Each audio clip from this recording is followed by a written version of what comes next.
Hello, good evening to you all. Yes, it's live boxing from London's Alexandra Palace. The explosive skills of Britain's Nigel Benn, the former world middleweight champion. They're all on show tonight. He's facing the Canadian Dan Sherry. Sherry, of course, on the receiving end of that Chris Eubank headbutt in their controversial world title fight in Brighton last year. With me in the studio is Barry McGuigan. Now, Barry, I had a chat to Chris Eubank a couple of weeks ago, and he was absolutely sure that Dan Sherry would be too much for Nigel Benn tonight. What do you think about that?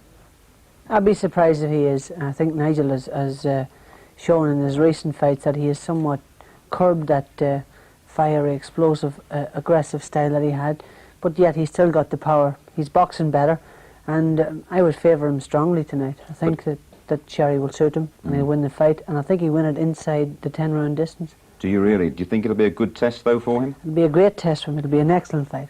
OK, Barry, thanks very much indeed. Well, of course, on the night when the older sounds of Swing Low, Sweet Chariot have been echoing round Wembley, a night of international football friendlies, we've got highlights from the Republic of Ireland against Wales in Dublin. But we're going to lead off with our boxing, of course, that important fight for Nigel Benn if he's going to re-establish his position as a definite world title challenger. The aim, a return with Chris Eubank. Nigel Benn's form early in his career was quite devastating. 8 first-round knockouts in his first 12 fights, 4 of them within a minute. The Commonwealth title soon followed, but hopes of a world title faded with defeat dramatically by Michael Watson. Oh, he's gone. So, the big hitter has been hit. A spell in America revived his fortunes. Benn became a world champion in superb style against Doug DeWitt. Yes, that's it. It's all over. Third knockdown, and in the 8th round, Nigel Benn has won the WBO middleweight championship of the world.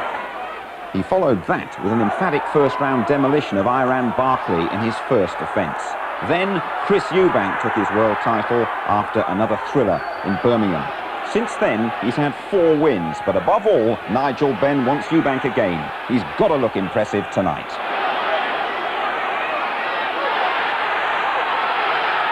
And it's all over in the 9th round. We're going at this fight. It means a lot to me. It puts me back in shot for a world title. Not just with Eubank, with the other WBC, WBA. So it's a big fight for me, big step. Dan Sherry is a huge outsider with the bookies, but he's been promised another head-to-head with Eubank if he upsets the odds. The 25-year-old Canadian certainly isn't overawed by Nigel Benn. This is a chance for me to kill 2 birds, 1 stone. First, I'm going to get Nigel Benn. I've studied hard. I've done all my homework. I'm ready for him. He's in for a big surprise. Big puncher. Hey, that doesn't scare me. I've got a few tricks up my sleeve. Eubank's next. Well, Dan Sherry has left his dressing room. He's in the ring and all set to go. They're all set there for the entrance of Nigel Benn. Let's go ringside and join your commentators, the old firm. Jim Watt, and first of all, let's say good evening to Reg Guttridge. Well, hello then, and we're just waiting for the entrance then of Nigel Benn. They've had the Big Ben chimes, and I must say he's very confident indeed, without being as bold as he was in his early days, Nigel Benn. And you get the feeling that when things hot up, well, the dominant force is usually the calm assurance, and that's definitely what this fella's had. Bit of a new image. He's a little needled with Dan Sherry, and I can understand it because I was actually at that press conference, and it had nothing to do with promoters asking him to fight the fight at all. Sherry just leaned over and rather quietly exchange of words, and certainly Benn was not amused at all, but he didn't react too much, and eventually he got up and said, "I'm leaving, I think I've had enough." Nothing to worry about in the weights. They're still really middleweights. 11 stone 9 Benn and 2 ounces, 11 stone 8 Dan Sherry. Superweight division really. They made the match at 11 stone 10 pounds, so they're sort of a catch weight really between. From Ontario, Canada, Sherry. Doesn't carry a championship tag, but, well, they're all important at this level. And there's another little touch. He's got a different lining there. He's got his cycling shorts on there, doesn't he, Nigel Benn? Very confident fella indeed, this fellow. And there's the rundown of Dan Sherry. Only those 2 decisions, and that was the last one for the Canadian Championship with the unbeaten Otis Grant, the southpaw, and he retired in the 7th round there with a bit of eye trouble, apparently. Ladies and gentlemen, promoted by Matchroom and sponsored by the Daily Mirror and the Sunday Mirror, we are proud to present the main attraction of the evening, an international super middleweight contest at 11 stone 10 pounds, over 10 rounds, each of 3 minutes duration.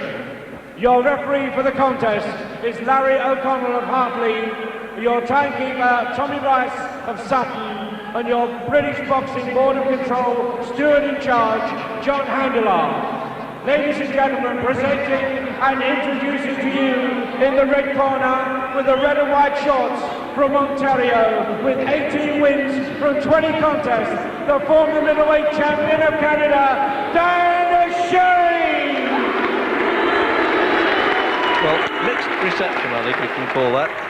And ladies and gentlemen, his opponent in the blue corner with the black and white shorts from Ilford with 31 wins from 33 contests, the former middleweight champion of the world, Nigel Benn! Well, that really, he can set him alight, this fella. He captures the public imagination because he can punch, and the paying customers like that, don't they? Never know what's going to happen when Ben's around. 9 pounds, 2 ounces. Ladies and gentlemen, I thank you.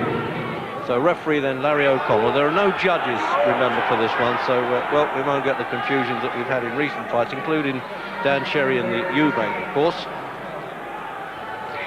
And Jim Watt and I thought that once, well, that back header had happened, we thought Sherry was ahead on points, but we were outvoted on a split decision, and Eubank retained the championship. So there it is then, 10 scheduled.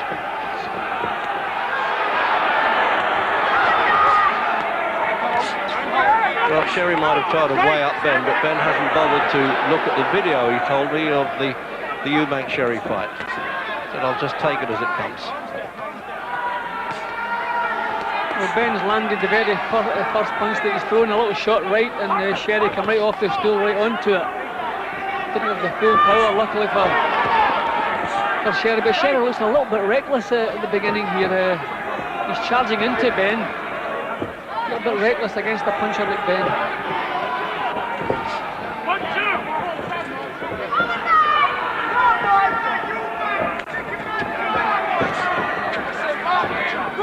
It's going to be a bit untidy, a bit needly. They might settle down in a round or two, Jim, if it goes that long. Yeah, well, I expected the opposite from Sherry. I thought he would have started circling around the ropes. But maybe he feels the closer he is to Ben, the safer he's going to be. But we've got to say he started positively anyway. It takes a bit of guts to get inside Ben's punches, but they can be less troublesome. It's when you pull away from Ben, he catches, wings you with a punch, a long punch. Good shot, he throws the right hand there.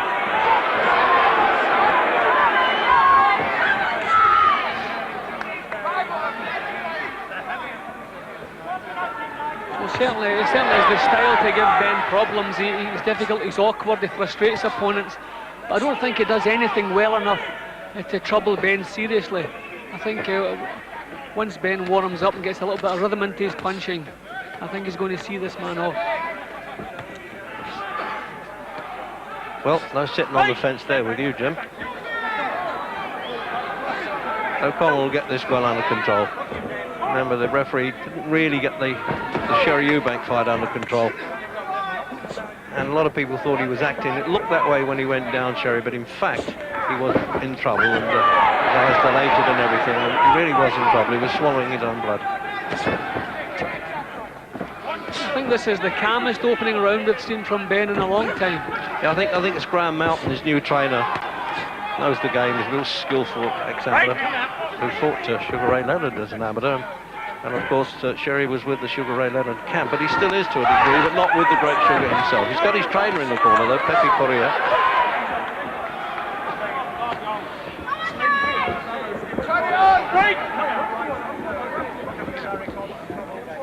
Well, there's no taunting from Sherry, as he did before. And he was very upset when he was accused of actual racial taunting. He said, that's the last thing I did with you, Mank, and I deny that vehemently. Oh,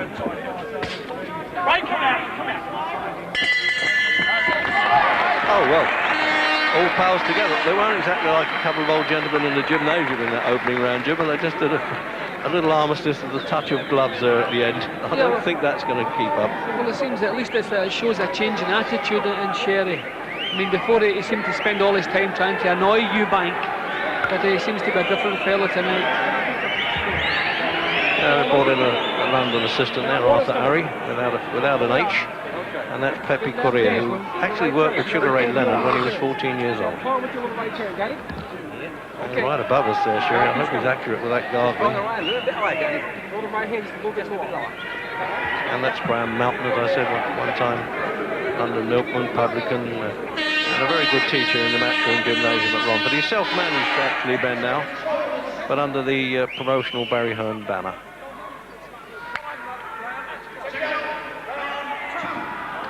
So out for the second round then.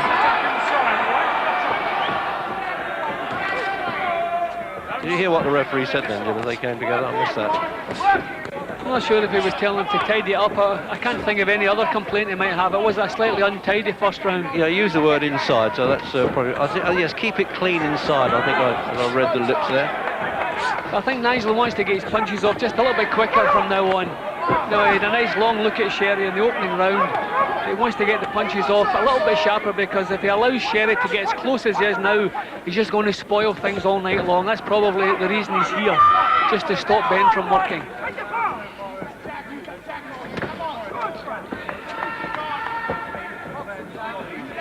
It's good to see Ben doing a bit of boxing. Remember, he was an ABA champion. We have called for Ben to do a bit more boxing, but not necessarily against a boxer, and that's what Sherry is. I think he wants to keep this man under pressure, force him into making some mistakes, show a feint, draw some leads, but just try not to allow him to get too close. Oh, it was a good shot there, sort of left-hand uppercut, almost a hook, and then he changed it to an uppercut. And he lost 2 decisions, remember, Sherry, of 20, and that was, of course, to Eubank and Otis Grant. Well, again, Ben's got the right hand bang onto the target, not full power again, but he's getting the right hand home.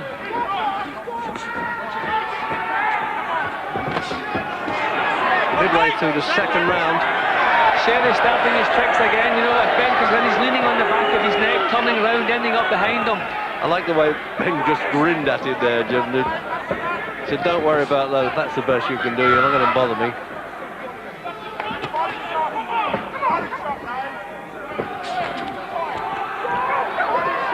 See, Sherry knows all the tricks. When he misses with a punch, he just lays the arms onto Ben and pushes him so that he can't come back with the counter punch. Then he goes behind Ben again. He knows all the little tricks, all the frustrating stuff. Ben's going to find it difficult to pin him down in the first few rounds. He's got to keep himself a bit calm though, Ben, isn't he? As you say, throw the punches, but not actually, well, you don't lose your temper in the ring, you get nailed easily that way. But the flailing Ben, well, that's out now. He is trying to pick punches all the time.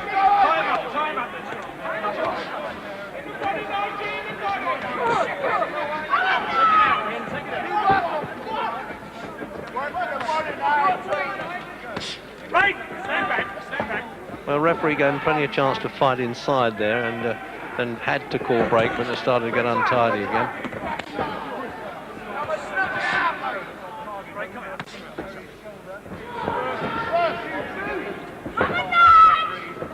So coming up the end of the second. And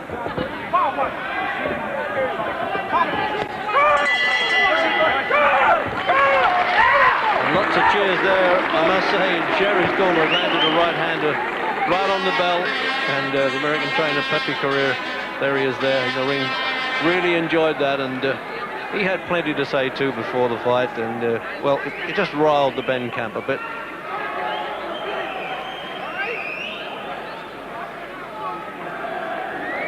Had 2 fights, as I said, since he fought Eubank last February in Brighton.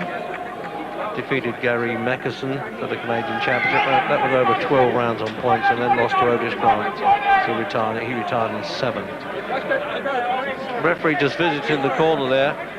obviously asking him to tidying up. Jim, it's annoying him there, getting around the back. Yeah, well, I think Sherry will be quite happy. He's managed to nullify a lot of Ben's work with some of that awkward stuff, and he'll probably continue to do that as long as he'll get away with it. Well, the old days of the early stuff, 13 in the first and 8 in the second by Ben, are over now. But he has scored 44 knockdowns in his career. It's incredible, that. Oh, this is the old blasting Ben by the look of it.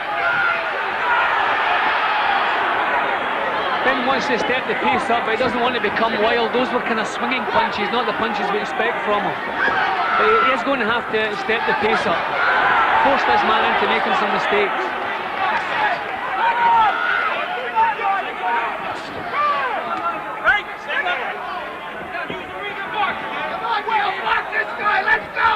This Canadian, though, you know, he's not only shrewd, Jim, he's a bit durable too. He takes a fair shot. Yeah, he's good at what he does, Reg. He knows how to mess people about. He's an intelligent thinking fighter, and he's certainly paying Ben lots of respect. He's not staying in the one spot for a second. As soon as Ben gets close, he's going right up against Ben, putting his chin over his shoulder. Ben's going to have to punch as he moves in. He can't let this fella see. Here he goes again. He can't allow Sherry to get close. He's going to have to punch as he moves in. Well, Ben not a bit amused by that, and quite rightly, Larry O'Connell.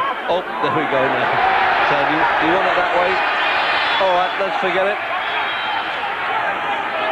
This is where you need a strong referee, and Larry O'Connell's been around. He's on the WBC world list. Around the world, he's refereed and judged. And, of course, former boxer. That was a good shot, Reg. Caught Sherry high. That was a nice punch. Ben just wants to show a little feint and draw some mistakes from him. So they're often both throwing right hands at the same time, Jim. It's just a question of who connects first. Well, I think Ben can certainly afford to trade with this fellow. But as soon as Ben allows him close up, he just wants to spoil.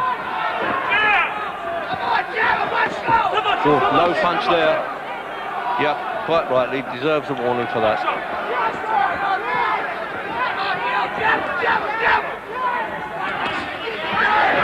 That's the way to shoot the right hand over the top of the left lead. He did it well there. Well, most of Ben's success has come from his right hand, so he wants to start favouring that now. See, he's got that few more inches to get the right hand in. Sherry's nullifying Ben's left hand work, his jab, but the right hand is working.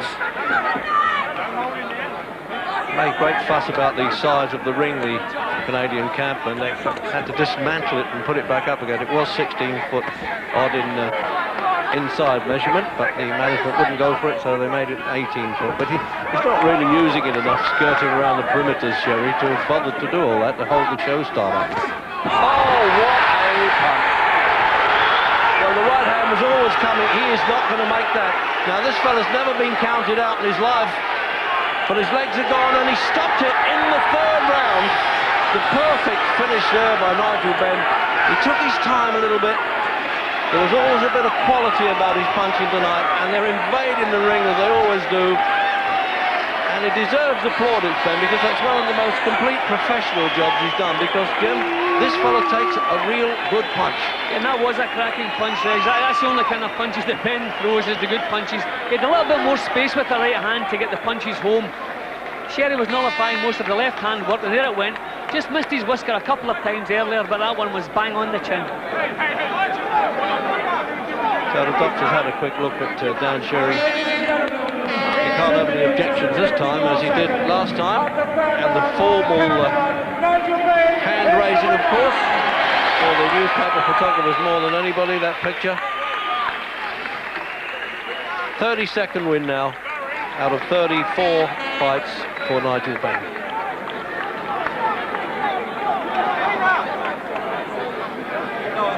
Assistant Peter de Freitas in the corner there, and everybody very delighted, and rightly so too, because that really puts Ben back in that world title picture. He needs to have a championship tag. Jim, let's have another look at this.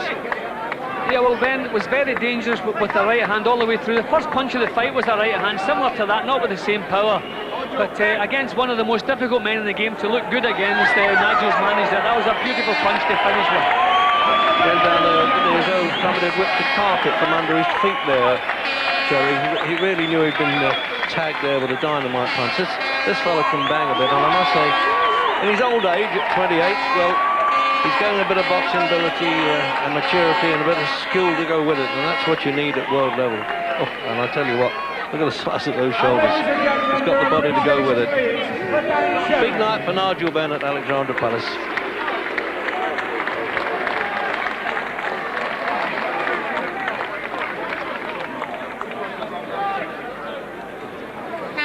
So with that celebration in the ring, Jim, we'll hand back to Jim Rosenthal and Barry McGuigan. Barry McGuigan. Thank you very much indeed, Reg and Jim Watt as well. Well, Barry McGuigan, you got it absolutely right. And I'll tell you what, for me, Nigel Benn is still the most exciting fighter in British boxing. Certainly one of the most explosive punchers.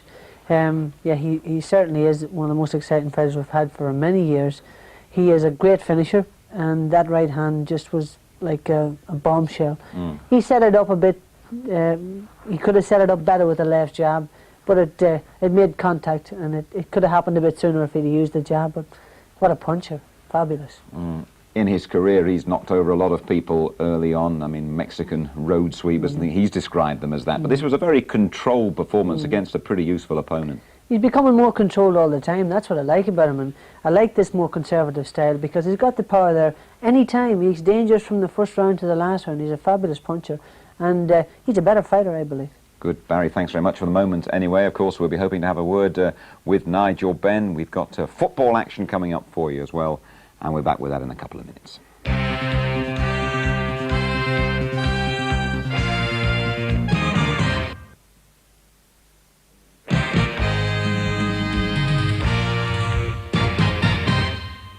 Hello once again. We've had a tremendous performance from Nigel Benn. He stopped the Canadian Dan Sherry in great style in the third round, and Nigel Benn is now ready to have a word with Gary Newbon.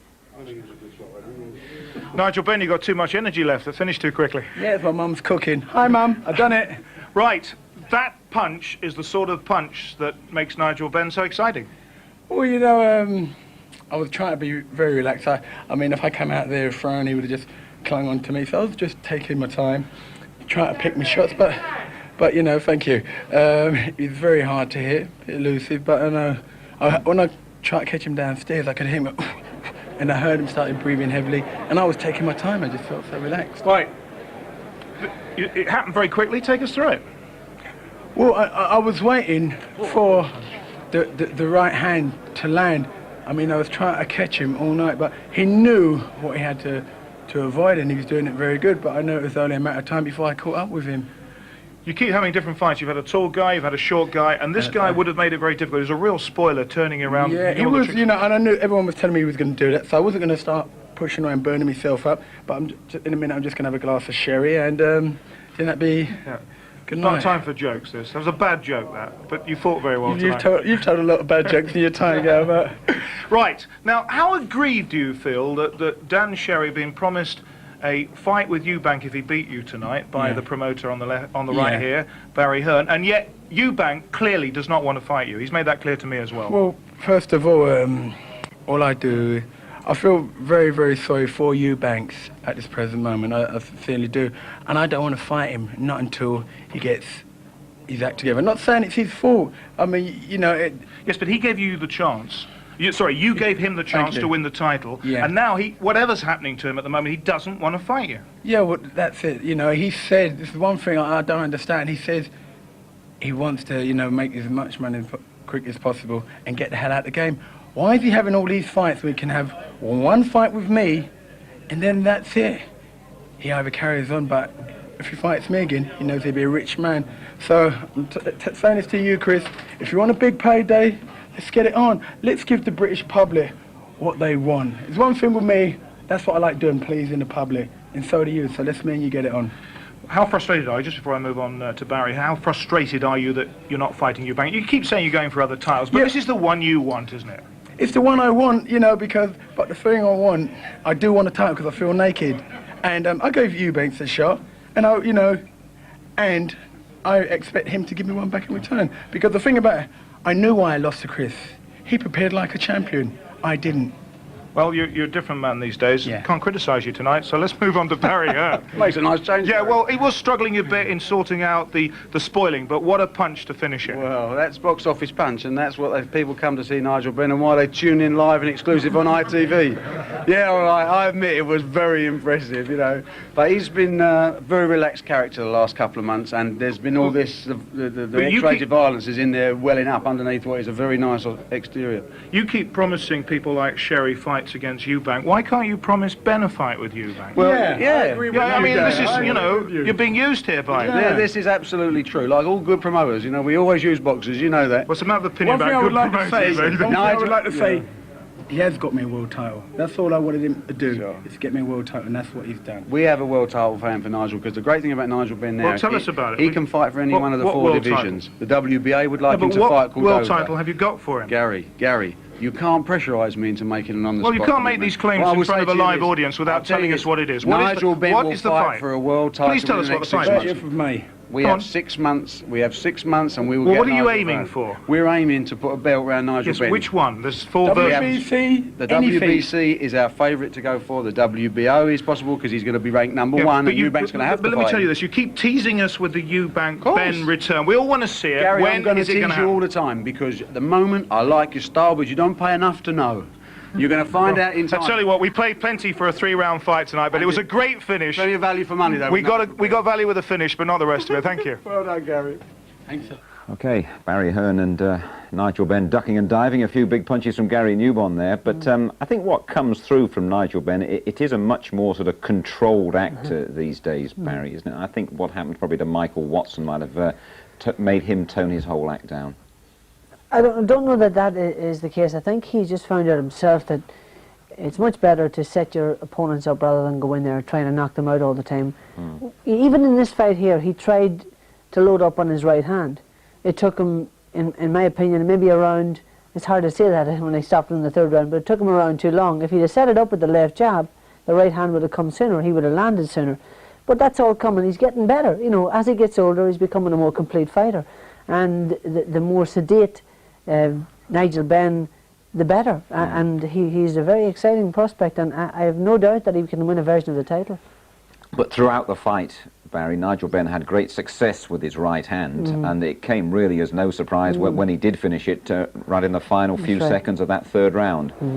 Yeah, he just set it up. Look at the way that right hand landed. There was no left jab at all there. If you can see it again, you'll actually see that way that right. He didn't even pretend to throw the left. He just saw him coming, bang, little short right on the money. Fight's over. It's a decent riposte, isn't it, to Dan Sherry, who came over here and described him, Nigel Benn, as chinny. Yeah, well, there you go. I mean, you shouldn't put your foot in your mouth like that. But he's got a quality punch, Nigel Benn. He's definitely one of the biggest hitters in the middleweight or super middleweight division. And as we've seen by his weight tonight, he can make either division. So, you know, there's a lot ahead of this kid, and I think he can win another version of the title at super middleweight or drop back down to middleweight again.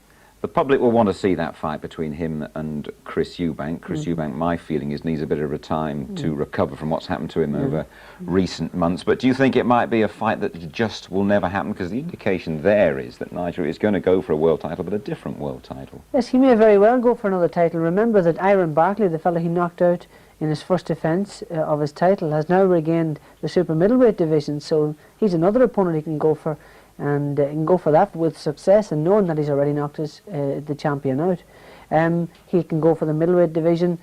Nigel is looking very exciting, whereas Chris in his last fight looked a tired fighter, and he may need time to recover from that one.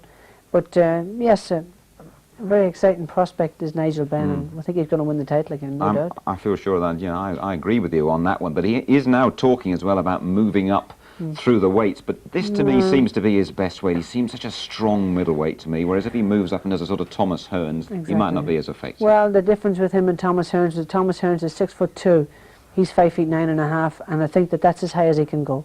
I think the super middleweight is certainly the highest he can go. He shouldn't go any higher. Is he at his peak now, just quickly? I think he is. I think this is we're seeing a better Nigel Benn. He's a better and more complete fighter, and I think he can regain the title. Thanks very much indeed, Barry. I agree with you on that. Tremendous performance, that one, from Nigel Benn. Dan Sherry knocked out towards the end of the 3rd round.